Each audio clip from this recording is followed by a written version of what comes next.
로마서 8장 18절에서 25절 말씀을 통해서 우리의 고대하는 바라는 제목으로 하나님 말씀을 함께 나누겠습니다. 우리가 사는 세상 참 만만치 않다라는 걸 느끼죠. 공부하는 학생들에게 부모님들은 이런 이야기를 자주 합니다. 너 그래도 공부할 때가 좋은 거야. 공부할 때가 행복한 거야. 왜냐면 네가 사회에 나가서 한번 생활을 해봐. 그러면 내가 그때 공부를 좀 더 할 걸, 더 많이 할 걸, 그런 후회를 아마 하게 될 거야. 세상이 만만치가 않다는 거죠. 근데 여러분, 사람마다 그 시련을 맞는 그 강도는 사람마다 다 다릅니다. 왜 다르냐면 믿음의 분량이 다르기 때문에 그래요. 근데 성경에 보면 하나님은 우리가 시험 감당할 수 있는 것을 주시고 감당하지 못할 때는 피할 길을 열어주신다라고 말합니다. 지난주에 우리가 말씀을 나누었을 때 그 믿음의 사람들 이야기를 제가 몇 명 얘기했었어요. 다윗이나 요셉이나 모세나 다 하나같이 하나님께서 훈련시키시고 연단시키셔서 하나님의 일을 이루어가는 것을 보게 됩니다. 그러니까 성경은 그들의 인생을 우리에게 보여주고 있는데 좋은 것은 그들의 인생의 결말 또한 우리에게 다 알려준다는 사실이죠. 우리가 그들의 결말을 하나님께서 그들 삶에 어떻게 역사하셨더라라는 걸 우리에게 텍스트로 보여주는 거 아닙니까? 교과서처럼. 그들이 받았던 고난, 그들은 당시 내일 일을 알 수 없죠. 마치 여러분 요셉이 감옥에 갇혔을 때 그 술 맡은 관원장, 떡 맡은 관원장 꿈을 해석해 주었을 때 그 요셉이 떡 맡은 관원장은 어차피 3일 뒤에 바로 생일날 죽을 거니까, 술 맡은 관원장은 풀려날 거니까 술 맡은 관원장에게 부탁하지 않습니까? 당신 여기서 나가거든 나를 좀 기억해서 나를 좀 꺼내주세요. 나 사실 여기 억울한 누명을 쓰고 들어왔습니다. 요셉이 왜 이 사람에게 이런 부탁을 했을까요? 내일 일을 모르기 때문에 그래요. 평생 내 남은 생에 이제 감옥에서 살다가 그 인생을 마칠 수도 있으니까. 그러니까 보이는 사람을 요셉이 의지했던 거죠. 그러나 그 술 맡은 관원장이 감옥에서 나오면서 성경에 보니까 하나님께서 술 맡은 관원장의 머릿속에서 요셉의 생각을 지웠더라. 어떻게 보면 하나님 참 좀 잔인하다는 생각이 들어요. 아니 어떻게 지울 수가 있습니까? 그 사람의 생각까지도 없애버리시는 거예요. 왜냐? 하나님께서 요셉을 통해서 요셉은 아직 조금 더 연단을 받아야 되는데, 여러분 요셉이 만 2년 동안 감옥에 있었어요. 거기서 하나님께서 요셉에게 시킨 훈련이 뭔지 아십니까? 그때 하나님께서 요셉에게 요구하셨던 것이 뭔지 아세요? 철저하게 하나님을 의지하는 거예요. 그러니까 그 감옥 속에서 요셉이 그 술 맡은 관원장 사람 의지했잖아요. 그러니까 우리도 되게 살면서 그렇지 않습니까? 저 사람이 나 도와줘야 돼. 저 사람이 나 끌어줘야 돼. 저 사람은 내 물주야. 그러니까 저 사람을 의지해야 돼 라는 게 우리의 생각이에요. 근데 하나님은 그걸 원하지 않아요. 그러니까 요셉에게도 술 맡은 관원장의 머릿속에서 요셉을 지우면서 2년이 지난 후에 바로에게 꿈을 꾸게 하고 하나님 하신 일이 참 놀라운 것이 그 잊혀졌던 요셉이 바로왕 옆에 누가 있었어요? 술 맡은 관원장이. 그때 술 맡은 관원장의 머릿속에 요셉의 생각을 다시 깨워주시는 거예요. 제가 2년 전에 이런 일이 있었습니다. 그러니까 바로는 술 맡은 관원장의 말을 듣고 빨리 요셉을 데려와라. 그리고 요셉이 바로왕 앞에 섰을 때 철저하게, 성경을 보면 여러분 그 당시 요셉이 그 2년 전하고 크게 많이 달라졌던 부분이 뭐냐면 바로왕 앞에 서서도 이렇게 말합니다. 왕의 꿈을 해석하실 이는 하나님이십니다. 내가 아닙니다. 그러니까 철저하게 하나님 중심의 사람으로 요셉이 바뀌어져 가는 거예요. 그 만 2년 만에 감옥에서 하나님이 그 훈련을 시킨 거예요. 그리고 바로왕의 꿈을 해석해 주었고 요셉이 총리가 되잖아요. 그러니까 우리는 그 사람의 인생을 이렇게 다 성경을 우리에게 보여주고 있기 때문에 하나님이 이렇게 하시려고 이렇게 하셨구나. 생각을 지우셨다가 다시 생각을 이때 필요하니까 다시 일으키셨구나. 철저한 것은 우리로 하여금 하나님을 바라보는 훈련을 요셉에게 행하였듯이 우리 마찬가지라는 거죠. 사람마다, 제가 이 말씀을 드렸는데 사람마다 감당할 수 있는 믿음의 분량이 다르므로 고난의 시련도 사람마다 달라요. 하나님이 다 똑같이 시키지 않습니다. 여러분 생각을 해보세요. 만약 하나님께서 우리를 훈련시킬 때 다윗처럼 훈련시켰다고 생각해 보세요.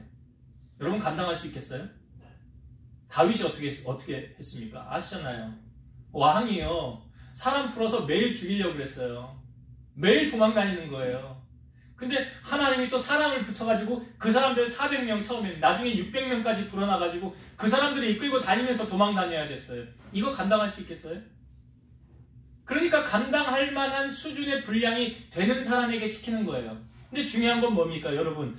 우리가요 하나님 앞에 쓰임받을 때 여러분 기도를 잘 하셔야 되는데 하나님 나 큰 그릇으로 사용해 주세요.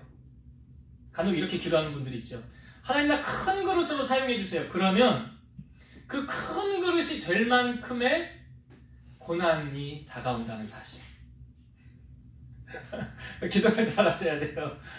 하나님 나 큰 그릇으로 나라를 위해서 세계를 위해서 쓰임받고 싶습니다. 그러면 그거를 감당할 만한 훈련을 하나님이 시킨다니까요. 예. 그러니까 우리가 기도를 잘 그러니까 다윗에게 시켰던 훈련을 우리로 하여금 받으라고 한다면 우리 받겠느냐고요. 그러니까 사람마다 하나님이 시키는 분량이 각자에게 맡겨진 분량이 다르는데 어떤 사람은 경제적인 연단을 별로 안 받고 그냥 지나가는 사람이 있어요. 경제적으로 어려운 걸 모르고 그냥 가는 사람도 있어요. 그런데 그 경제적인 어려움을 겪어본 사람은 하나님이 왜 그런 걸 겪게 하셨느냐 나중에 보면 알아요. 나중에 보면. 그래서 그게 우리에게 위로가 되는 말씀이 뭐냐면 이 18절이에요. 여러분 18절을 한번 다시 보세요. 18절 말씀. 생각하건대 현재의 고난은 장차 우리에게 나타날 영광과 비교할 수 없도다. 현재의 고난은 장차 나타날 영광과 비교할 수 없다. 그러니까 현재 내가 고난을 당할 때 뒤에 영광이 보입니까? 안 보입니까? 보여요? 안 보여요? 다윗이요. 사울에게 도망을 다닐 때 안 보여요. 예. 안 보여요. 안 보여요. 안 보여. 아니 그게 어떻게 보여요? 아니 요셉이 감옥에 억울한 누명 쓰고 들어온 것도 억울한데 아니 그 술 맡은 관원장 말이야 어떻게 내가 꿈 해석해줬는 대로 됐는데 어떻게 그 은혜를 잊어버리고 나를 여기서 안 꺼내줄 수가 있어? 라고 말할 수 있잖아요. 왜 그렇습니까 여러분? 내일 일을 모르기 때문에 그래요. 내일 일을 모르기. 그런데 오늘 말씀에 보면 18절에 현재의 고난은 장차 나타날 영광과 비교할 수 없다. 그러면 이건 어떤 의미를 담고 있습니까? 하나님께서 나로 하여금 왜 고난을 주시는가? 왜 나를 훈련시키시는가죠?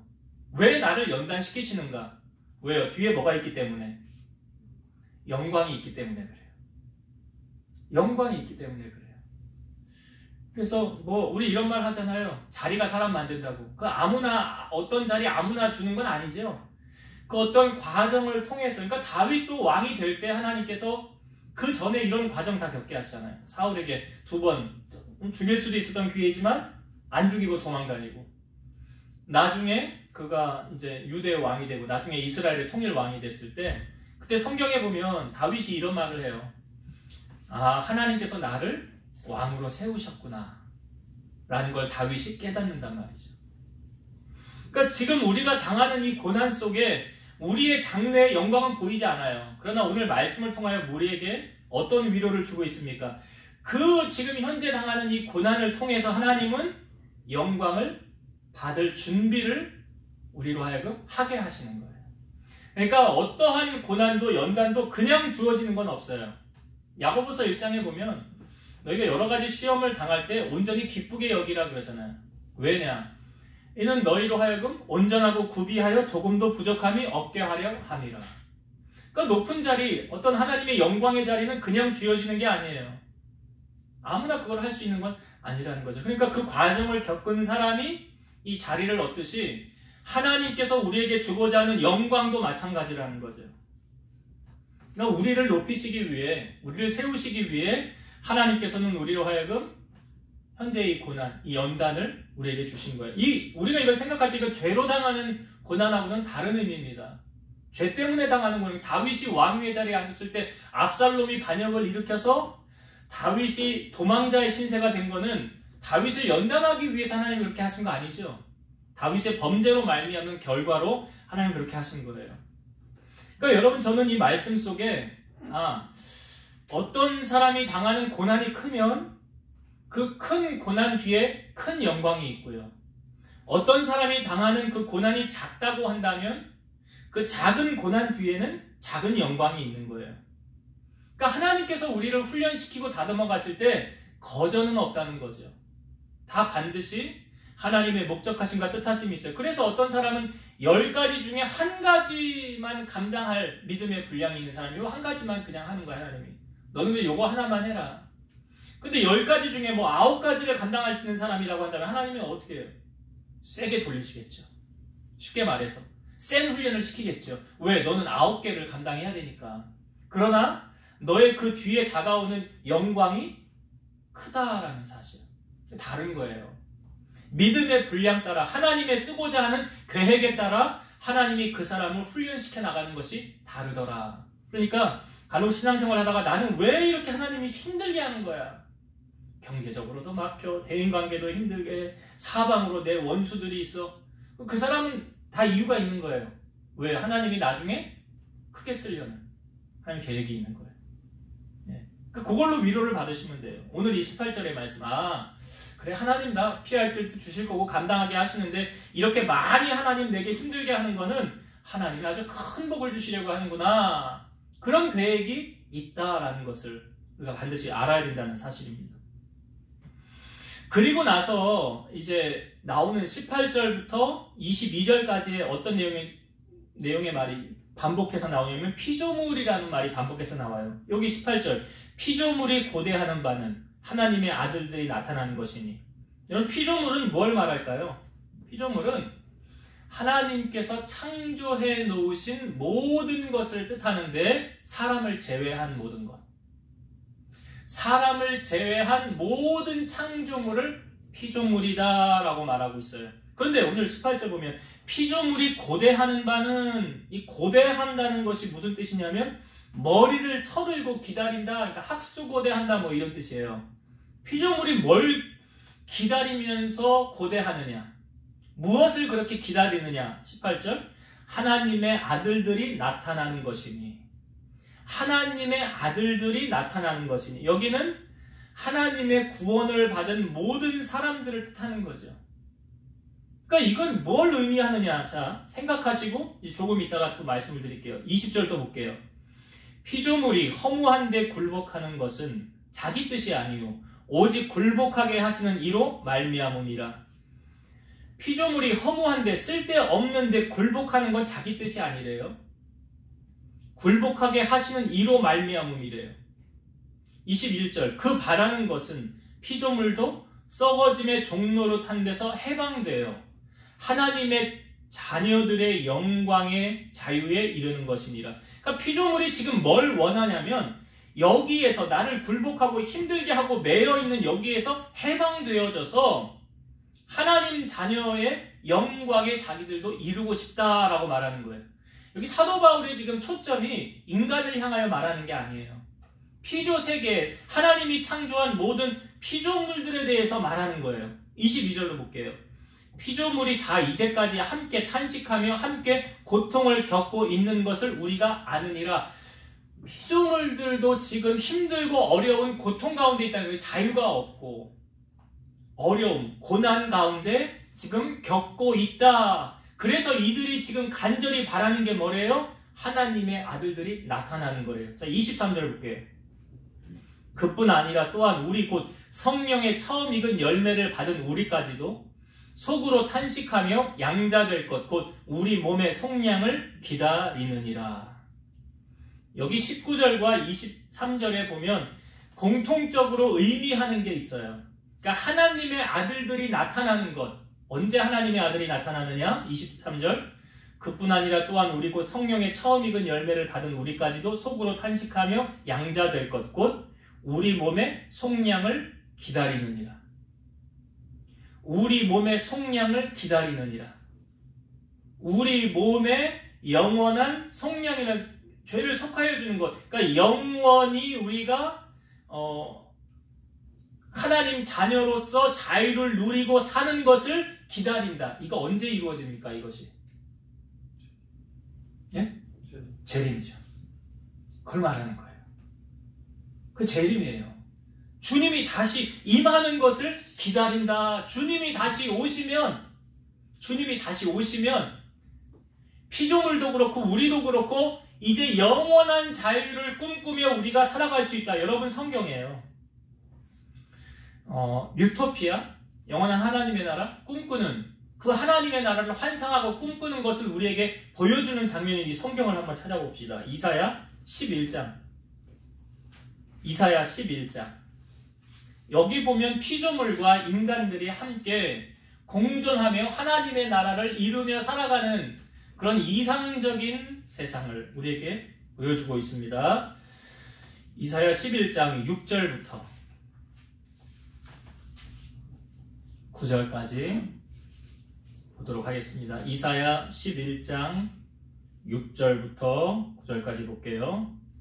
그때에 이리가 어린 양과 함께 살며 표범이 어린 염소와 함께 누우며 송아지와 어린 사자와 살찐 짐승이 함께 있어 어린 아이에게 끌리며 암소와 곰이 함께 먹으며 그것들의 새끼가 함께 엎드리며 사자가 소처럼 풀을 먹을 것이며 젖 먹는 아이가 독사의 구멍에서 장난하며 젖된 어린 아이가 독사의 굴에 손을 넣을 것이라.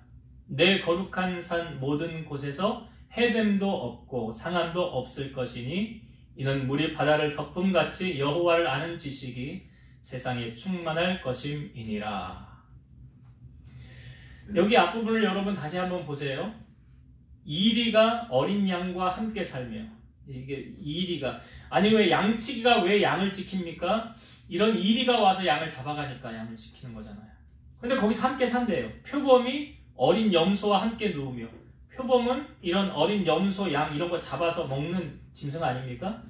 송아지와 어린 사자와 살찐 짐승이 함께 있어 어린 아이에게 끌리며. 아니 이게 말이 안 되잖아요. 사자하고 이게 어린 아이가 끌고 간다고 이 사자가 끌려와요?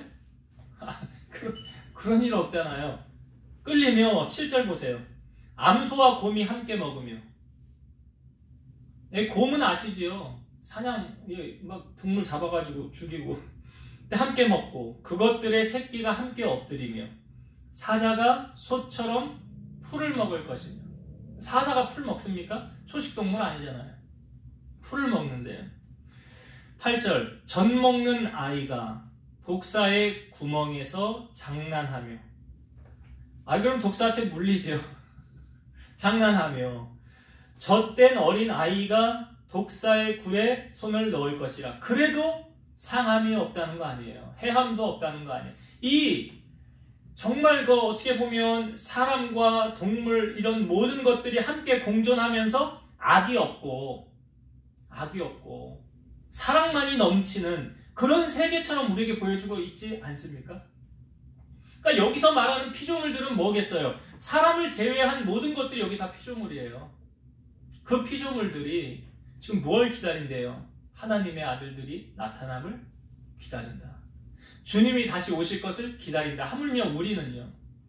우리는 하나님을 더 많이 기다리고 있지 않습니까? 그러니까 사도 요한이 요한계시록에 아멘 주 예수여 오시옵소서 마라나타 기다리는 거잖아요. 주님의 나라를. 그러면 주님의 나라를 이런 완벽한 유토피아, 뭐 독사굴에 손 넣어도 물지 않고, 우리 옛날에 어렸을 때 주일학교 때 그 사막에 흐르리라 그 노래 있잖아요. 그 노래가 이 노래의 가사를 적용한 거잖아요. 하나님의 나라가 오면 정말 그렇게 될 것이니라. 정말 그렇게 하는 완벽한 하나님의 나라를 이제 주님이 임재하시는 순간, 다시 오시는 순간 우리 가운데 이루어진다라는 거죠. 근데 언제 이루어질지 우리가 압니까? 모릅니까? 그거는 오직 아버지만 아신다고 그랬어요. 어느 이단 가운데 주님이 언제 오신다고 날짜까지 다 정해갖고 기다린 그런 이단들이 있었죠. 지나갔습니다. 오직 주님만 아시는 거예요. 그러니까 주님께서 다시 분명히 오시는데 우리가 그런 피조물들도 기다리고 우리도 기다리는데 그 주님이 다시 오시는 그것을 우리가 어떻게 기다리고 참아야 되느냐. 자, 어떻게 주님 맞을 준비를 해야 되느냐? 24절과 25절입니다. 오늘 본문에 로마서 8장 24절, 25절 읽어보겠습니다. 우리가 소망으로 구원을 얻었음에 보이는 소망이 아니니 보는 것을 누가 바라리요. 자, 여기 24절의 말씀 제가 현대어 성경으로 읽어볼게요. 우리는 믿음으로 구원받았습니다. 믿는다는 것은 아직도 갖고 있지 않더라도 장차 올 내가 썼는데도 잘 모르겠네. 다시 읽어볼게요. 우리는 믿음으로 구원받았습니다. 믿는다는 것은 아직은 갖고 있지 않더라도 장차는 얻으리라는 것을 알고 기다리는 것입니다. 이미 갖고 있는 사람은 그가 얻은 것을 기대하거나 믿고 기다릴 필요가 없습니다. 그러니까 아직 이루어지지 않은 것을 이루어진 것처럼 믿고 기다린다라는 거죠. 25절도 한번 볼게요. 25절. 만일 우리가 보지 못하는 것을 바라면 참음으로 기다릴지니라. 이게 지금 무엇을 두고 말하는 것입니까? 하나님의 나라. 하나님의 나라. 다시 오실 주님 나라. 이 25절도 현대어 성경으로 보면 그러나 아직 일어나지 않은 일들에 대해서 하나님을 믿고 기다려야 한다면 우리에게는 인내와 확신이 필요합니다. 그러니까 여러분, 신약의 사람들은 이제 구약에 예견된 말씀이 결국 주님께서 오심으로 이루어졌잖아요.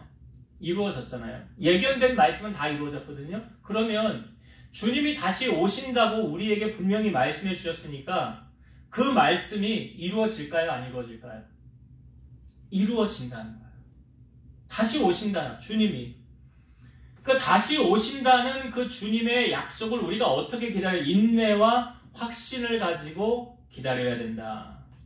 그러니까 우리가 기다리는 근거는 무엇입니까? 하나님을 믿음으로. 그러니까 아브라함도 하나님께로부터 그 오래 참아 약속을 받았느니라 그러잖아요. 그러니까 우리가 주님이 오시는 그날도 오래 참아 약속을 받는 아브라함처럼 그렇게 우리가 소망을 가지고 기다려야 된다는 거예요. 히브리서 11장 1절과 2절.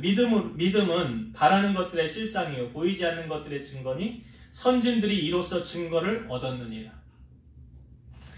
11장 3절. 믿음으로 모든 세계가 하나님의 말씀으로 지어진 줄을 우리가 아나니 보이는 것은 나타난 것으로 말미암아 된 것이 아니니라. 그러니까 하나님의 말씀이 온 세상 만물을 창조하셨듯이 주님의 다시 하신 그 말씀, 인자가 구름을 타고 다시 올 것이니라 하셨던 그 말씀도 반드시 우리의 삶에 하나님의 때에 이루어진다는 확신을 가지고 우리가 이 땅을 살아가야 된다는 것입니다. 이제 말씀을 정리하고 마치겠습니다. 여러분, 우리가 현재 당하는 고난, 사람마다 이 고난의 강도는 다릅니다. 왜냐하면 하나님이 쓰는 그 그릇이 틀리기 때문에 그래요. 어떤 사람은 그냥 이렇게 종재기만큼 요만큼의 분량, 믿음의 분량. 어떤 사람은 밥그릇만큼의 믿음의 분량. 어떤 사람은 대접만큼 믿음의 분량. 그러니까 사람마다 믿음의 분량이 다르듯이 하나님께서 연단시키는 방법도 달라요. 쓰임 받는 방법이 다르기 때문에. 그래서 모세는 40년의 연단이 있었고 다윗은 왕으로부터 도망다니는 연단이 있었고요. 요셉은 형들의 배신과 아무도 모르는 낯선 땅에 가서 13년 동안 감옥살이하고. 그러니까 보세요. 하나님께서 이 사람을 다뤄가시는 게 사람마다 다릅니다. 중요한 것은 하나님께서 연단하여 가시는 그 과정 속에 뒤에 뭐가 있다고요? 영광이 있다. 하나님의 영광이 있다는 거예요. 그 영광을 바라보면서 우리가 현재의 고난을 인내하며 나아가야 된다. 반드시 그 영광으로 보상해 주신다. 두 번째, 피조물이 고대하는 것이나 우리 구원받은 하나님의 자녀들이 고대하는 것이나 무엇을 고대해요? 여러분 무엇 고대합니까? 다시 오실 주님 고대하지 않아요? 네, 다시 오실 주님. 그래서 우리가 세상에 미련 갖는 것 아니고 다시 오실 주님을 소망하면서 이것을 성경에 주님께서 말씀하시죠. 슬기로운 다섯 처녀처럼 기름 등불 준비하고 신랑 맞을 준비해라. 그러니까 다시 오실 주님 맞을 준비를 하며 우리로 하여금 이 땅에 살아가고 있어라. 그래서 언제 주님이 오십니까? 라는 질문에 오직 아버지만 아시지만 우리의 자세는 인내와 확신을 가지고 주님은 반드시 다시 오신다. 그러면 모든 것이 끝난다. 정리된다. 그 다시 오실 주님 소망하면서 인내함으로 승리하는 성도님들 되시기를 주의 이름으로 축원드립니다. 기도하시겠습니다. 살아계신 하나님, 하나님께서 우리들을 자녀로 선택하여 불러주시고 하나님의 도구로 다듬어 가실 때 우리가 주님께서 인도하시는 그 연단의 과정을 잘 겪게 하시고 지나가게 하셔서 나중 하나님께서 주시는 찬란한 영광을 저희들 다 맛볼 수 있는 성도들이 되게 하옵소서. 주님께서 다시 오실 것을 피조물도 고대하고 또 우리 믿음의 사람들도 기대하고 기다리오니 사도 요한은 하나님의 나라를 바라보고 아멘 주 예수여 어서 오시옵소서 마라나타 라고 외쳤던 것처럼 우리가 이 땅에 썩어질 것에 소망을 두는 것이 아니라 영원한 하나님의 나라에 소망을 두고 믿음으로 살아가는 우리 성도들이 되게 하여 주옵소서. 이제는 우리를 모든 죄악 가운데서 구속하신 예수 그리스도의 은혜와 하나님의 사랑하심과 성령님의 내주 교통 인도 역사 충만케 하심이 사랑하는 성도들 머리 위에 저들의 가정 위에 이 재단과 나라와 민족 위에 이제로부터 영원토록 함께 있을지어다. 아멘.